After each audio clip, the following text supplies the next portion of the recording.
ordinaryong electric fan guys, mayroon siyang sariling remote control.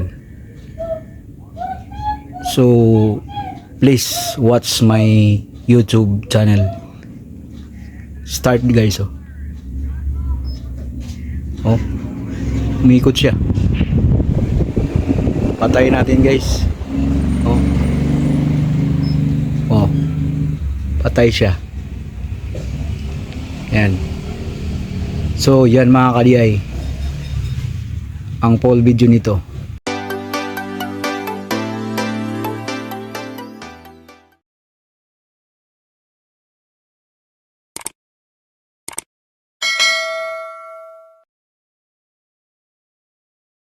Good afternoon mga ka-DI. Bago nga pala ako gumawa ng aking bagong video guys, para shout out doon sa nag-comment sa akin doon sa aking nakarang video about sa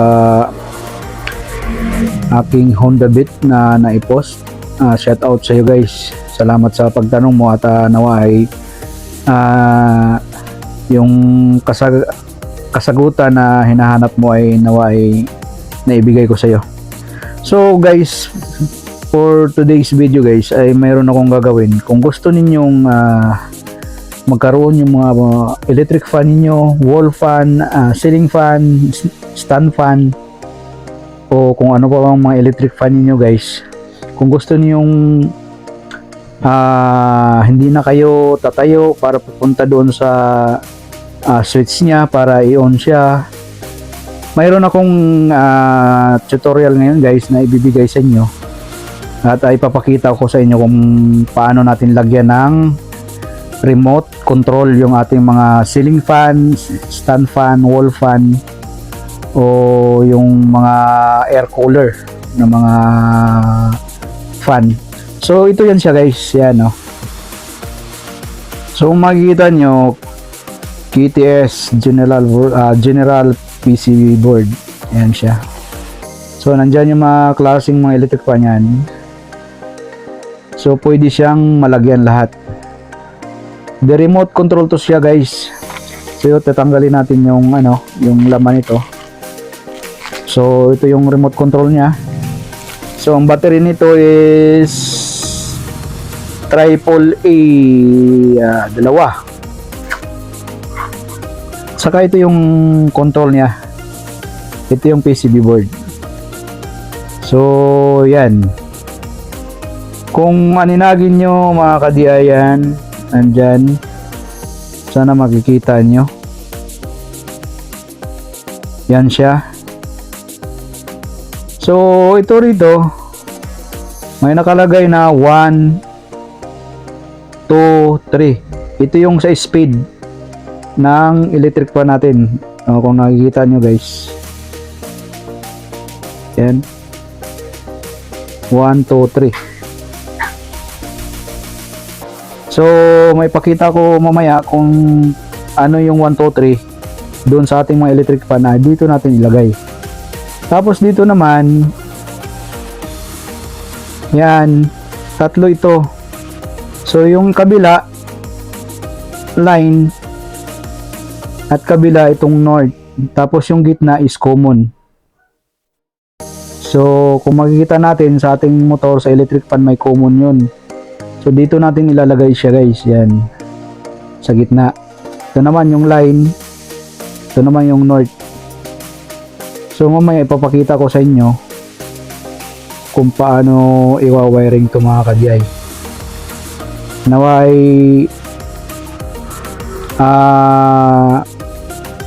matutunan nyo ito kung gusto ninyong lagyan ng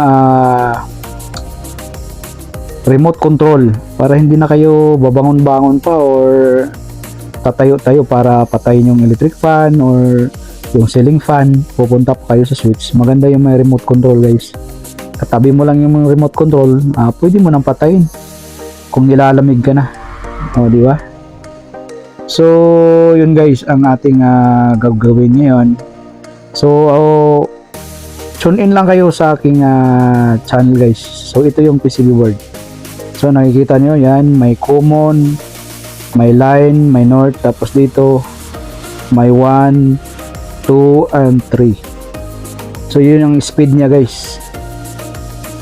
So sige, antabayanan lang yun yung mga ka-DI. One eternity later. So yun mga ka-DI, puntahan natin yung electric fan. Pakita ko sa inyo kung paano natin i-wiring to. So yan yung electric fan. Ito ay stand fan. Yan.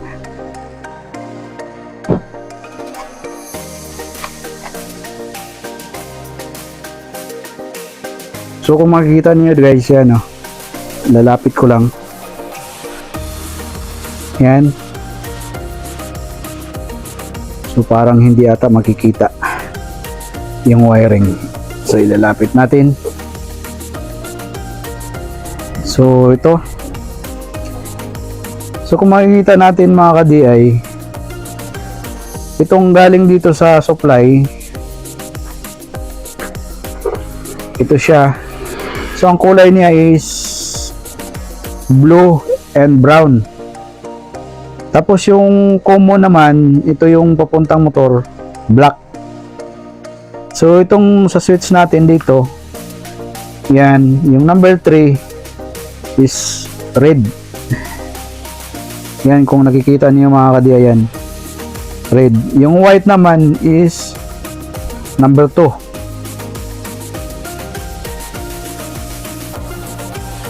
Yung blue naman, ito, yan, yung blue na to, yan, ay number 1. So ito yung isang line na papunta dito sa supply. So yun guys, titingnan natin. Ipapakita ko sa inyo kung paano natin i-wiring. Tune in lang kayo mga ka-DI. One eternity later. So yun guys, mga ka-DI, i-wiring na natin. Nandito yung PCB board natin, yung control. So yun. So may 1 siya, 2 at saka 3. Tapos dito naman sa kabila, yan, may common, yun sa gitna, line to, yan, at saka ito naman ay north. So neutral, ito naman ay neutral, ito ay line. So yun,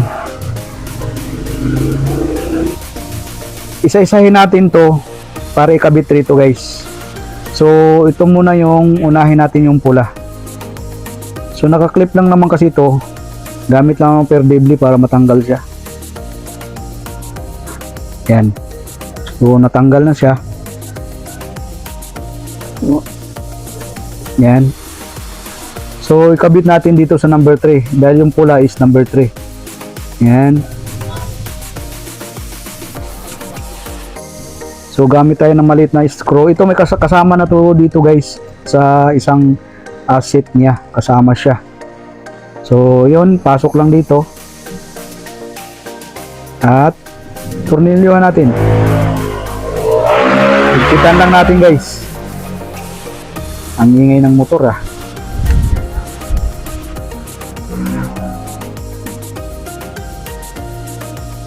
So ganun lang mga ka-DI.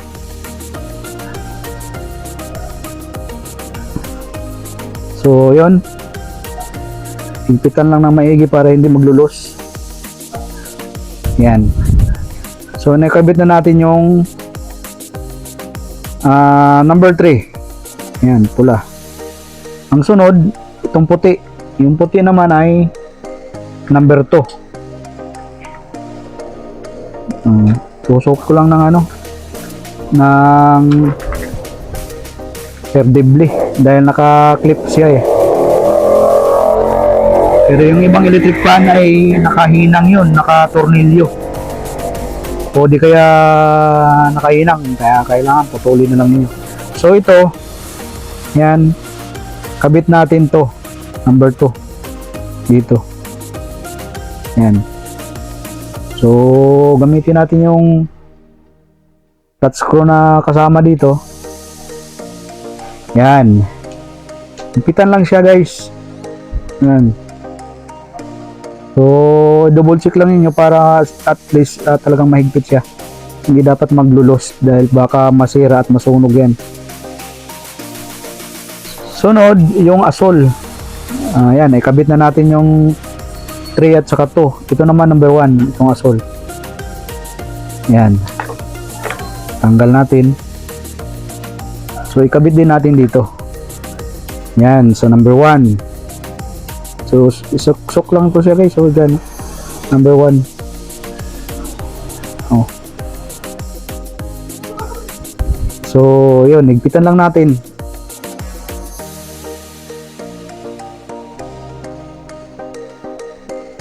Yan. So pagka mahigpit na siya, okay na yan. So naikabit na natin yung speed 1, speed 2 at saka speed 3. Yung lakas ng electric fan nito guys. So ngayon, tanggalin natin tong neutral to.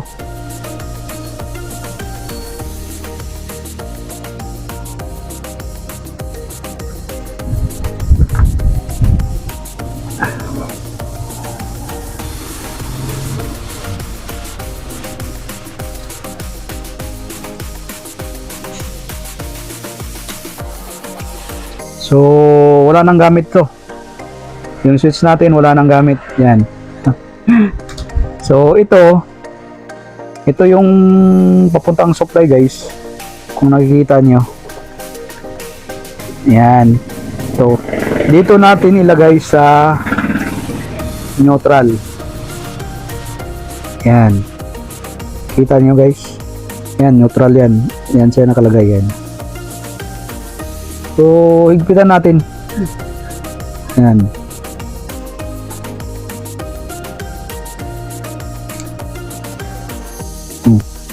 So, yun. Tapos itong itim, ito yung papunta ng motor at ito yung pumapasok papunta sa thermal fuse guys. Yan. So, ito yung pinaka-common niya. Kaya kung minsan nasisira yung thermal fuse, walang power yung electric fan natin, nanggagaling dito ang supply papunta doon sa motor, papunta doon sa thermal fuse. So ilagay natin dito yan sa yan, kung nakikita nyo yan, common. Yan, common yan. So dyan siya sa common ilagay. Yan. Yan. So ganun lang din ang chassis sa higpit. Yan. Tapos itong line 1, yan yung asol na galing din dito sa supply niya, sa plug. Dito natin sa line ilagay yan. Kung nakikita nyo yan, line yan, yan. So dyan natin siksik. Yan.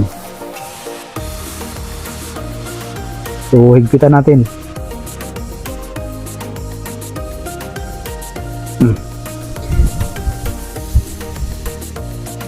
Yan, nagkita na natin guys.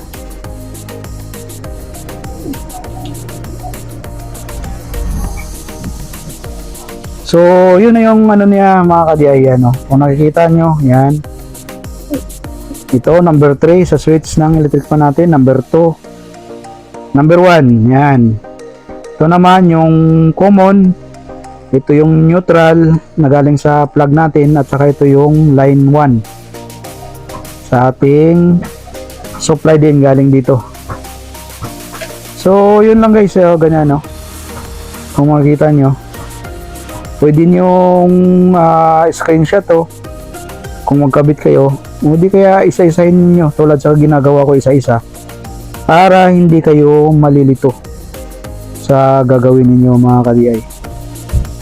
So yun, nandito na. So titistingan natin ngayon guys para makita ninyo kung gumagana siya. Tapos pagkatapos nito, halimbawa okay siya, ilalagay natin siya dito, yan, sa ilalim.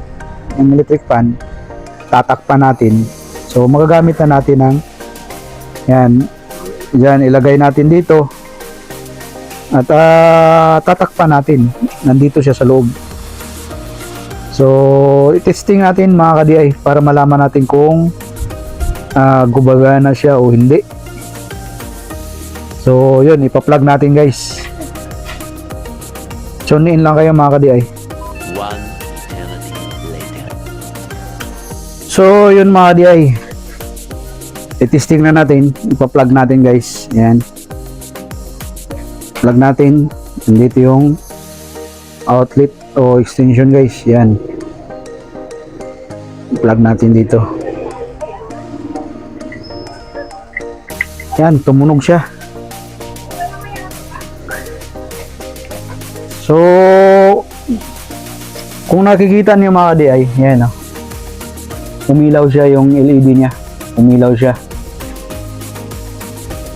So yung ano, yung nilagyan ko muna siya ng ilisin niya, hindi ko muna nilagay yung cover. So ito ngayon, itong ano natin, remote, nilagyan ko ng triple A na 2 piraso, nandito na. So testing natin. So kung paano natin i-testing to guys, yun, nandito naman yung speed niya. Yan, kung makikita mo, yan, yun yung speed niya. Tapos sa baba, ito yung on off. Kung yung electric fan mo ay may ilaw, pwede na i-connect din yun doon. Eh itong electric fan natin ay wala namang ano. Tapos kung yung motor din naman niya na ano ay nakakonect doon, may wiring siya, pwede din natin ilagay doon sa dito. Yun yung sa switch niya para sa kung makikita mo, yung isa na bakante diyan, yun yung sa switch yan, no. So ito may timer din siya. Yan, may timer din siya. Pasensya na, masilaw yung sa likod ko. Tumalikod na ako dahil para hindi medyo ano yung video ko guys. Yan, yun yung ano niya. So testingan natin guys, nisaksak na natin. Yan, nakasaksak na siya, naka-plug na siya guys. So yan ang ilis niya. Tulak natin dito banda. Yan, yung reflect ng kortina namin, no, talagang silaw. So testingan natin guys, undo na natin ha. Tingnan, no, tingnan nyo ha, 1, 2, 3. Ayun, no. So gumana siya. Number 1 yan siya guys. Pag pindutin mo ulit yung speed niya, ito dito lang siya, 1, 2, 3. Oh, 2. Oh, lumalakas siya. So pindutin mo ulit, dito pa rin sa speed niya, 3. Yan, number 3 na. So lumakas siya. So pagpatay natin siya guys, dito, ito kung makikita nyo, yan, kung makikita nyo yan, off to sa baba. So pindutin natin ha, off. Oh, namamatay siya guys. Di ba? Napaka-convenient yung remote control niya. So kung nakahiga ka na, patabi mo yung remote control nito at kung maglagay ka nito, napakalaking bagay na hindi ka natatayo, hindi ka na pupunta sa switch dahil may remote control ka na. So kung magtatanong kayo guys, online marami to, Shopee at saka Lazada, mayroon yan. So pinapakita ko lang sa inyo kung paano mag-wiring. Kung mabibili kayo kahit sino sa inyo, so sundan lang tong video guys. Yan, kung paano winiringan, kung paano ko winiring yan, magagaya din ninyo kahit wala kayong alam sa electrical. So sundan lang ninyo tong video na to. So yun guys, thank you mga ka-DI. Nawa sa mga manonood nito, like and share para mayroon pang maraming matuto sa paggawa ng ganitong DIY na remote control ng ating mga electric fan. Lahat ito ceiling fan, tulad nito stand fan, wall fan, yung mga maliliit na electric fan, o di kayo yung mga cooler, pwede din yan siya. Dahil doon sa box niya, kung makikita nyo guys, yan, yung mga cooler siya, yan, ganyan. So, ganito lang. So, i-type lang ninyo o screenshot niyo yan. PTS General PCB for electric fan remote control. Makikita nakalagay ninyo to sa online. So hanggang dito lang yung video ko mga ka-DI. Sa mga subscriber ko, thank you sa pag-subscribe. At sa hindi pa nakapag-subscribe sa aking channel, subscribe kayo guys. And don't forget to hit the notification bell para updated kayo sa aking mga video pang darating. God bless sa ating lahat guys. Bye bye.